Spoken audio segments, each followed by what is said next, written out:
എല്ലാ മാന്യശ്രോതാക്കൾക്കും എൻ്റെ സ്നേഹവന്ദനം. 116 സങ്കീർത്തനത്തിൽ ഇപ്രകാരമൊരു വാക്യമുണ്ട്: യഹോവ എൻ്റെ പ്രാർത്ഥനകളും യാചനകളും കേട്ടതുകൊണ്ട് ഞാൻ അവനെ സ്നേഹിക്കുന്നു. അവൻ തൻ്റെ ചെവി എങ്കിലേക്ക് ചായച്ചതുകൊണ്ട് ഞാൻ ജീവകാലമൊക്കെയും അവനെ വാഴ്ത്തും. ഈ വാക്യം എൻ്റെ ഹൃദയത്തിൻ്റെ ആനന്ദമാണ്. എന്താണറിയാമോ എൻ്റെ കാരണം? അവിടെ പറയുന്നത്, എൻ്റെ പ്രാർത്ഥനകളും യാചനകളും കേൾക്കുന്നവനായ ഒരു ദൈവമുണ്ട്.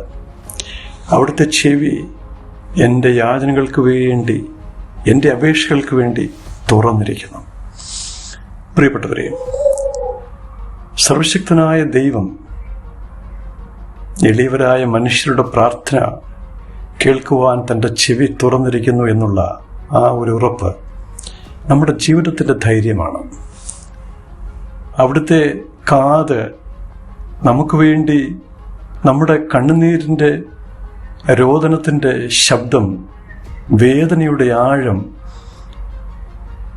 നമ്മുടെ നിലവിളിയുടെ ശബ്ദം കേൾക്കുവാൻ കാതോർത്തിരിക്കുന്നുവെങ്കിൽ, അതിനുത്തരം നൽകുവാൻ അവിടുന്ന് ആഗ്രഹിക്കുന്നുവെങ്കിൽ, ആ സാന്നിധ്യം എത്ര അനുഗ്രഹിക്കപ്പെട്ടൊരവസ്ഥയാണ്.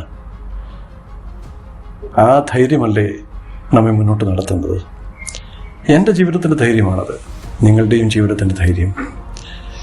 നമ്മെ കേൾക്കുന്ന ഒരു സർവശക്തനായ ദൈവം നമ്മൾക്കുണ്ട് എന്നുള്ള ആ ഒരു ഉറപ്പ് എത്ര ആശ്വാസകരമാണ്. ഇവിടെ മറ്റൊരു വിഷയം ഞാൻ ചിന്തിക്കുന്നത്, നമ്മുടെ കാതുകൾ മറ്റുള്ളവരുടെ വേദനകൾ കേൾപ്പാൻ പാകത്തിൽ നാം തുറന്നിട്ടിട്ടുണ്ടോ? പലപ്പോഴും അത് അലോസരതയായി, ശല്യമായി, തുടർമാനമായ ഒരു രോദനമായി നമ്മുടെ ചെവികളിൽ വരുന്നത് കൊണ്ട് പലപ്പോഴും നമുക്ക് ശ്രദ്ധിക്കുവാൻ കഴിയാതെ പോകാറുണ്ട്. എന്നാൽ നമ്മളിൽ പലരും വളരെ സ്നേഹപൂർവ്വം അനേകരെ കേൾക്കുന്നവരാണ്.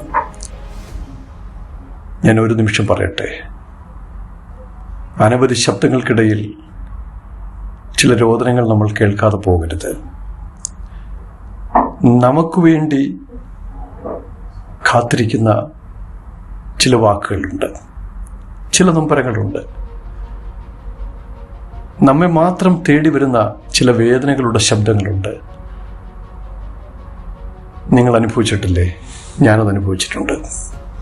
ആ വാക്കുകൾക്ക് വേണ്ടി, അത് കേൾക്കുവാൻ, അതിന് മറുപടി നൽകുവാൻ നമ്മുടെയും ചെവികൾ തുറന്നിരുന്നാൽ അതൊരനുഗ്രഹമാകും.